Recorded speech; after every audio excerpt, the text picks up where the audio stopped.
નમસ્તે બાળકો. નમસ્તે. આજે હું તમને સરવાળાનો દાખલો શીખવાડું. બરાબર? શાંતિથી શીખી લેજો, પછી તમારે ગણવાનું છે. સરવાળાના દાખલાને બતાકારનો દાખલો પણ કહેવાય. ગણવાનું નહીં, કહેવાય. બરાબર ને? ચાલો. આ કેટલા છે?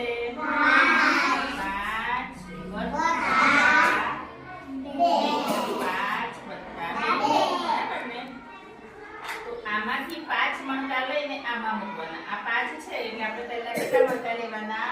5.